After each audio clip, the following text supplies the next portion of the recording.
We're going to open up in prayer and we'll get started. Heavenly Father, I'm so thankful for those who are here today. I want to pray a special blessing on each one. And I just pray that you would help us as we just think through your word today and what Scripture teaches on an important topic. And just guide us, guide my words, help me to say it the way that you want me to say it. I pray that it would connect with us and help us. We ask it in Jesus' name. Amen. All right, we're going to be looking at a lot of scriptures. Genesis 1:1 is going to be one of the first places that we look at. And as I think about this life, one of the greatest gifts that I've ever been given is this, the chance to live. Have you ever been happy just to think about it, just to be alive? Did you ever think about it, like, even as a kid, I think about these kind of things. I'd be driving around the road, I'm like, man, I'm glad my parents had me when I did, because if they didn't, I wouldn't be here. And I love this life so much. I love seeing the sunsets. I love seeing the fall seasons. I love the outdoors and all the beauty around me and growing things. And most of all, my family. It is truly a precious gift. And I think about the many roles I've had an opportunity to play. And a lot of us, whether we think about it this way or not, it is true.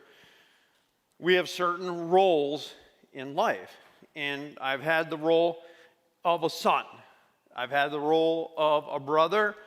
I've had the role as a pastor. This has been some of mine. I would say that two of my favorite have been as a husband and a father, have been two of my favorite roles. I so relish that chance to be a dad. Now, I have the role of being a grandfather. And you know what? That might just top them all. But you know what I'm saying? Like, grandparents, like, you're with me on that one. You get it. Like, that might top all the roles that I've ever had in my life. And I absolutely love it, and I just cherish it. And I want to be to my grandson and show him the kind of love and affection and playfulness that my grandfather showed me. And I think about how memorable he was, and he was one of my favorite people, in childhood. He died when I was about 11 years old. But, in my childhood growing up, he's one of the people, you so adored him and loved him. And that's the kind of role that I want to have for him. So I'm glad that I can. Glad that I'm alive, glad that I'm here. And the challenge for us today is to value all human life. And what I would like to do this morning with you is this. Let us reason together. Let's just think through this whole thing that's part of this society called abortion. Because what I would like to propose today is that children in the womb are tremendously valuable. They have a right to live. And I want to talk about, why am I pro-life? Why is it an important topic to me? Why does it even matter? And I want to say, look, I'm not picking on people who've had abortions. I understand people in the church have had abortions. I've heard about these things. What's done is done. And there's no going back. And for those who struggle with it, there's certainly help. Maya would be one of those places you go to get help. There's plenty of resources out there. We're not here to pick on people. We're not here to throw shade, make people feel bad. It's not what this is about. What this sermon is moving forward. And what is our thinking? What is the thinking of the church? What is the thinking of God on an issue such as this? And where I'd like to start with this is life is a precious gift. Just is. And God is all about life. And the one thing that I want to really hammer home for the next several minutes is this. God is the grantor of life. It is one of the greatest gifts he's given. And God is all about life. And we're going to look at verse after verse that demonstrates this. What does God want? He wants us to live. He wants us to live now. He wants us to live eternally. He's all about life. And in Genesis 1:1, in the beginning, God created the heavens and the earth. God made the universe. God made the earth. And guess what? God made you. And that is a profound statement. God made you. And because he did, there's intentionality. There is a reason for your existence. There is a purpose for this life. God intends you to be here. Now, one of the purposes that we see early on is to manage the world, to take care of it, and to fill it. And in Genesis 1:28, God blessed them and said to them, be fruitful and increase in number, fill the earth and subdue it, rule over the fish of the sea and the birds of the sky and over every living creature that moves on the ground. And Adam and Eve, they were fruitful, and they had children, and they were to rule over, to subdue the earth over the birds, over the fish, over the animals, but not the people. Not other people's lives, right? Hey, you can manage. You can manage this world and all these things. And it extends to the nature and animals around you, not to your authority over human life. And children have a right to life. We have no right to take it. And so God blessed them, and they were fruitful as they tamed their world. And Adam, he worked the garden. He named the animals. And I love the fact that God was blessing his work, a blessing which still reverberates through the generations today. And we serve God. And guess what? You know, I served God as a pastor. But when I was working for a place called Transco, I served him there too. And I served him when I was working at a clothing store in high school and all the jobs I had in college. I serve him when I work in my yard and take care of the property that he's given me, right? Because we all the work that we do is for the Lord. Even Paul said, when you work is unto Jesus Christ. And that even gives, man, something profound about us going to work every day. Something profound about us mowing the lawn. Because we do it for what? The purpose of bringing glory to God. So Adam had a purpose. Eve had a purpose. Their children had a purpose. Our life has a purpose. And isn't it great to know that? And so precious children have a role to fill as well, including life in the womb. There's a reason for them to be here. God has bestowed life upon them, a precious, precious gift. And according to Genesis 2, God made us from dust. He fashioned us from a handful of dirt, and he breathed into our nostrils the breath of life. And God gave us a spirit. Now, as we procreate generation to generation, people are born, guess what? We don't have just a body. We have a spirit. And this life that we have is eternal. And that extends to children, even children in the womb. Do you understand that? They are eternal. They're not just flesh and blood in there. There's a spirit in there, right? Because God himself breathed this gift into us, this spirit into us. So life includes this divine spark, and it elevates life. A divine spark. God has breathed into you this breath of life.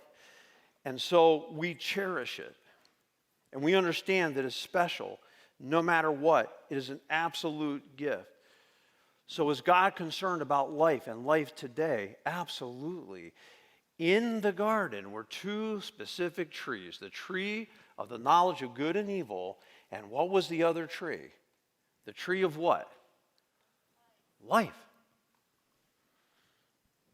You know what tree's not there? A tree of death.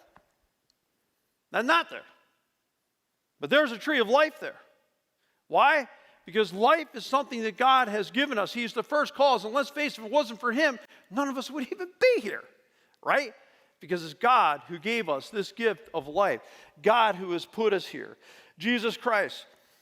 In John 11:25-26, he said to her, I am the resurrection and the what? Life. And he who believes in me will live even though they die. And whoever lives by believing in me will never die. Do you believe this? Let's note, he's the resurrection and the life, not the coffin and the death. Right? What is God about? Life. What is Jesus Christ about? Life. John 14:6, he said, I'm the way, the truth, and the what? Life. Not the way, the truth, and the death. I'm the way, the truth, and the life. Again and again and again, we note that God is about life. In fact, in Colossians, it says that Jesus Christ holds the entire universe together. God is so interested in life. Not only did he give it to us, he keeps it going. Because God is about this one thing, our lives. In 2 Corinthians 5:4-5, while we're in this tent, this body, we groan, we're burdened. Because we do not wish to be unclothed, but we wish to be clothed instead with our heavenly dwelling, so that what is mortal may be swallowed up by life. Now, as God has fashioned us for this very purpose, our mortality may be swallowed up by life, and God has what? Made us for this very purpose. The whole reason God made you is to live. Live physically, live eternally. The whole reason he put you here. So I look at these verses, verse after verse after verse, that talks about life, precious gift. And again, I said at the beginning, I felt so fortunate to even have it. And realize how special it is. Man, just to be here, to see the things that we've seen, to live the life that we've had, right? Man, it's awesome. It's incredible. And God's interested in all life, not just the church. He's interested in everybody who lives on this planet. In Acts 14:17, he has not left himself. This is to pagans, okay, to absolute pagans. They're godless. Yet he has not left himself without testimony. He has shown kindness by giving you rain from heaven and crops in their season. He provides you with plenty of food and fills your hearts with joy. Even in the heathen world, what was God doing? Making sure they were okay. Why? Because he's all about life. Now, we asked the question before, why am I pro-life? Because God is pro-life, that's why. Because God is all about this precious gift that he has given to us. In John 10:10, Jesus came, right? He came to give us what? Life and life to the full. Jesus Christ, I've come to give you life. I've come to give you life to the absolute full. And I love the chances to serve and to help others, the array of dazzling colors and food and music and seeing things. I'm in constant all of it. All the time. So constantly in awe. How about you? Man, I look around. I was like, I planted some blueberry bushes, and I was looking at them, and I see little buds, and I see trees too, with like these little ends. And I was just thinking about that. I'm like, man, think about those trees. Like every year, you know, you come to spring, and there's like a little bud. And what comes out? This like little bud. What comes out of there? Big leaf. You don't wonder about that. And they're like all over the tree, and they're all over the bush. You ever think about that? Just that one little thing, like out of that little bud, seriously? Like that little thing? A little seed you plant and see it grow like that way that it does, and put a tomato seed in and see it become a tomato plant. Next thing you know, you got tomatoes here, and they fall over, and you got tomatoes in your yard. There's tomatoes all over the place from one little seed. Life is just constantly amazing. And I remember when I was a kid, there was a big rock on the mountain. I would see it going down the highway from our town to Shavertown into Kingston and Wilkes-Barre. And up on the right, there was just a big stone, and somebody said it was a special stone, and people would talk about it from time to time. And I remember I'd look at it every time, because fortunately we had no handheld devices. We had no phones. We had no little electronic games like those football games. Even those hadn't come out yet. We were in the car always looking around because there was nothing to do, and I was constantly amazed by that rock. I grew up in a place called, they were the mountains in northeastern Pennsylvania, our range of mountains called the Endless Mountains, and I lived in what they called specifically the back mountain area, and I never grew tired of seeing it ever, ever, ever, ever. Every time I saw it, I was just constantly amazed. And that's the life that we have, to be just constantly amazed by it. I remember when I was perhaps 9 years old, maybe 10, and I'm lecturing this guy who was on the road shooting groundhogs. And I'm telling him, why are you doing this? I'm asking him. I'm like, God made us. God made the world. It's here for a purpose. Why are you here on the road just shooting it? Now, I've changed my tune on that, you know what I mean, over the years, to be honest with you. But I remember being that kid, talking to that guy about God has purpose, all these things. So the beauty of this world is something that just constantly amazes me. In 1 Timothy 6:17, it says, command those who are rich in this present world not to be arrogant, nor to put their hope in wealth, which is so uncertain, but to put their hope in God. This is God. He just richly provides us with everything for our enjoyment. In Ecclesiastes 3:12, I know there's nothing better for people than to be happy and to do good while they live. And Ecclesiastes 9:9, enjoy life with your wife, whom you love, all the days of this meaningless life that God has given you under the sun. Enjoy life, enjoy this world. It's a treasure, and I hope we never lose the sense of it. And I propose that God has given this life, and he grants it to all of us, to all the born, to all the children in the womb too.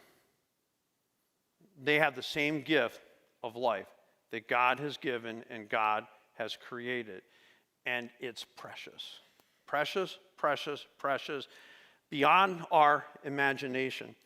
And these little children need to be allowed to be born and to experience all these same things that we have. They need to experience growing up. They need to see the falls. They need to see the winters. They need to see the springs. They need to sing the songs in church, right? To have that experience and that opportunity to put faith in Jesus Christ. They need to have an opportunity to serve. to fulfill their purpose, to have families of their own, right? God gives them life. Who in the world are we to ever take it from them? What are we even thinking? In this world today, I mean, I look at this stuff and it's to me, it's just absolutely unimaginable. Declaration of Independence, we hold these truths to be self-evident that all men are created equal, that they are endowed by their Creator with certain unalienable rights, that among these are life, liberty, and the pursuit of happiness. That you have, the founding fathers understand this is an unalienable, you can't take this right away. The right of life, right? Liberty and the pursuit of happiness, that you have a right to life. So many times we talk about the rights, reproductive rights and this person's right. I don't even besmirch any of that. But what I would like to remind us, but the child has a right too. Just like you have a right, that child in the womb has a right. Once that child is a living being in that womb, fully human, which we'll talk about in a few moments, they have a right to this precious gift that God is giving to them. And this is why I'm absolutely and profoundly one of the reasons that I am pro-life. And life, not only is it precious, it has immense value. Genesis 1:26, God said, let us make mankind in our image and our likeness so that they may rule over the fish of the sea, the birds of the sky, and over the livestock and all the wild animals, and over all the creation that move along the ground. God said, let us make man in our image. That right there sets you apart. You're made in the image of God. You have emotion, intellect, and will. You can reason. You are a person. You can have a relationship with God. Why? Because you're in the image of God in a way that a bird, a fish, an animal is not.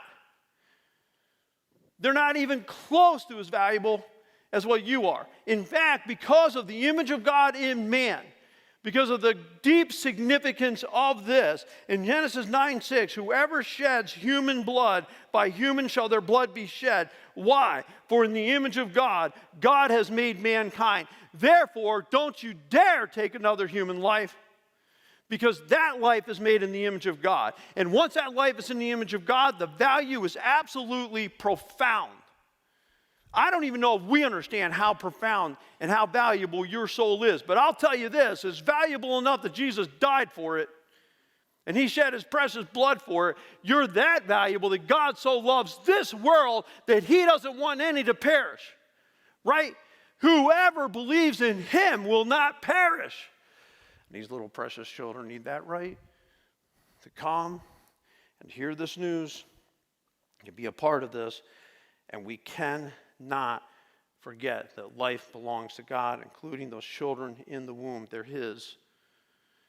In Exodus 20:13, one of the 10 commandments, you shall not murder. And you cannot take human life. It's one of the absolute foundational bedrock commandments by which any community, culture survives. You can't break this one. You have no right. Shall not murder. Why? Because life is made in the image of God. When Cain killed Abel, the Bible said blood cried out from the ground. And to bear the punishment for what he had done. That's how serious it was. In Jeremiah 7:31, they had built high places of Topheth in the valley of Ben Hinnom to burn their sons and daughters in the fire, something I did not command, nor did it enter my mind. Yeah, they did that back in the Old Testament days. They would take their own kids, put them in the fire to a false god, and kill them there, boys and girls alike. And we read that stuff and we say they're absolute barbarians, right? Like, I can't believe they would do it. How pagan of a thing. God said, this would never even enter my mind. I would never do such a thing. So we look at that kind of thing and we absolutely decry it. Decry it. But what about when it comes to that life yet to be born? But we take that life. Man, Hamas, brutalized babies. Oh my goodness.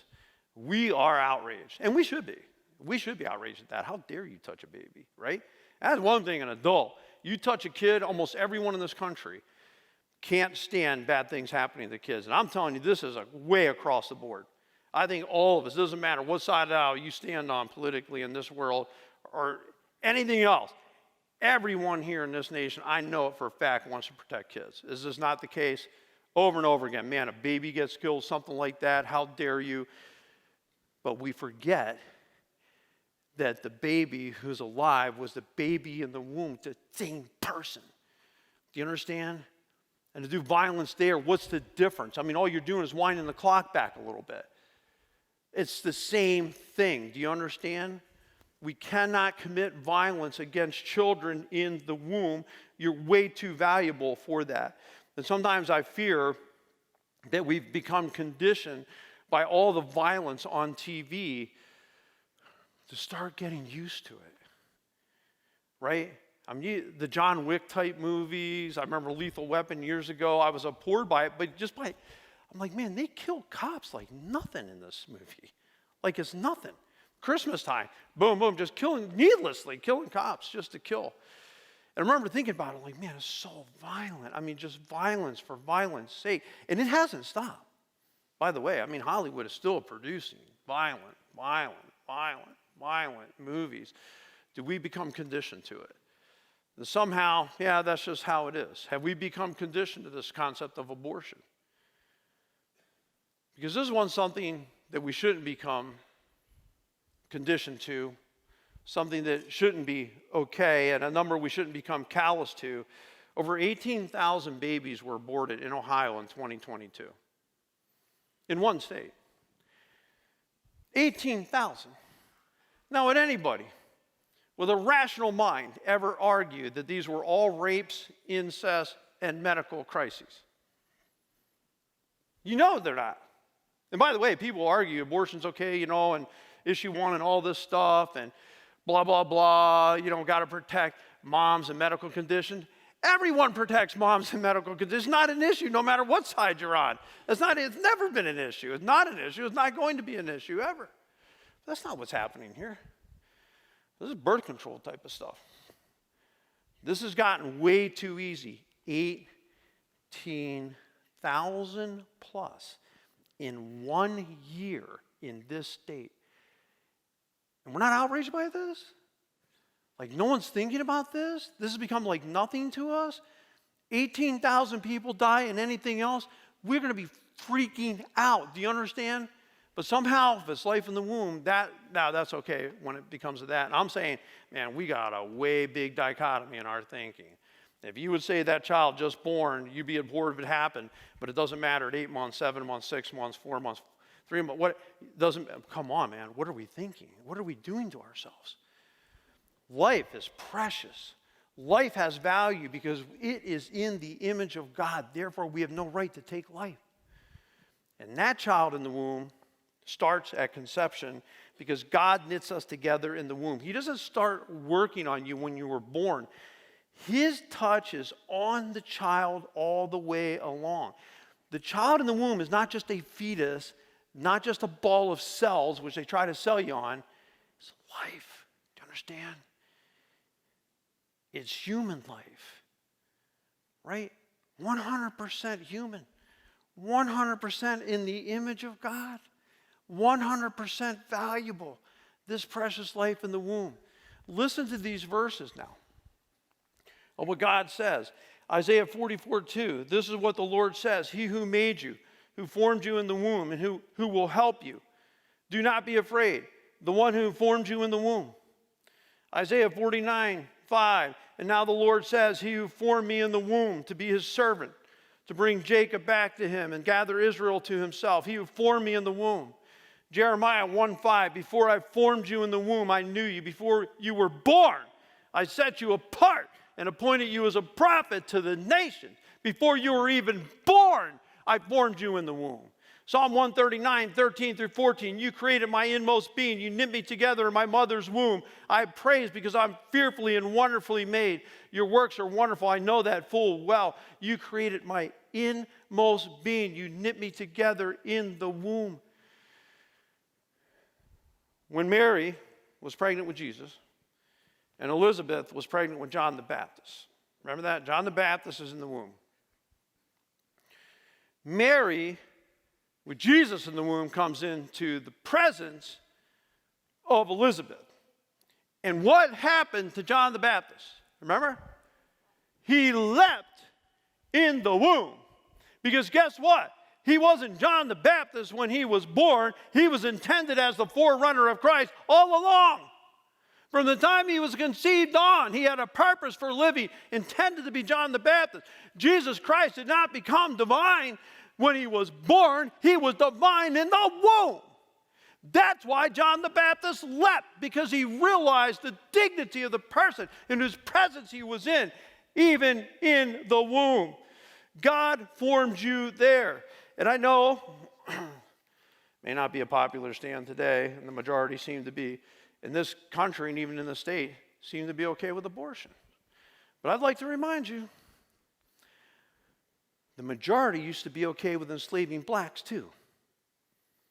Remember those? We weren't alive then, but remember in your history classes?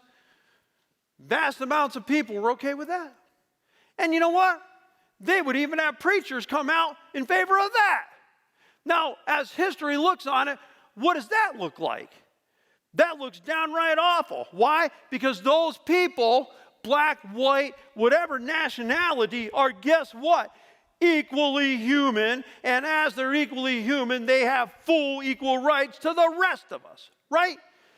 Yet back in those days in the Constitution, it was stated that they were 3/5 human. That's how they were to be counted, 3/5. Now, not just saying that was their value, it was saying when they did the count so that you could determine what your delegates were, which impacted elections, they were saying when we count the blacks as slaves, we're only going to count them as 3/5. Now, clearly, they had no rights at all.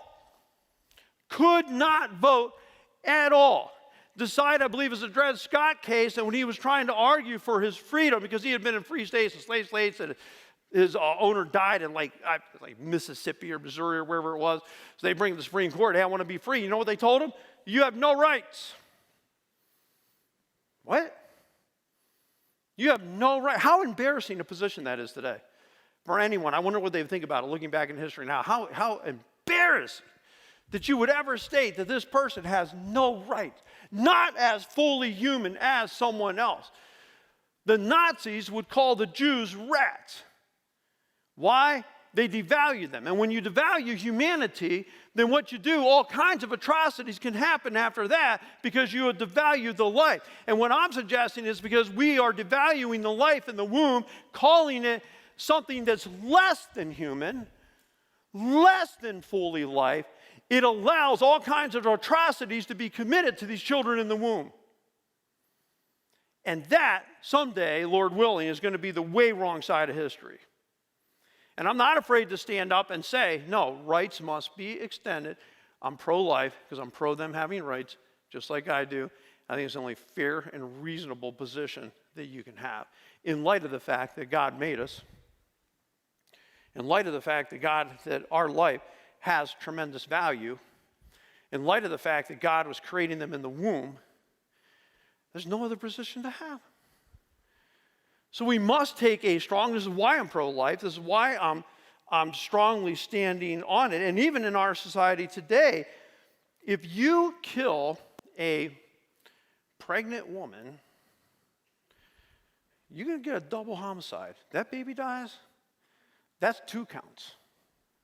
Now, in the courts of the land, how absurd is this, by the way, that we see this clearly is that fetus is 100% human, and you're going to get that double homicide charge for killing the mom and the baby, but yet in abortion, we don't see it that way. What? Now, either it is or it isn't, okay? It can't be both ways.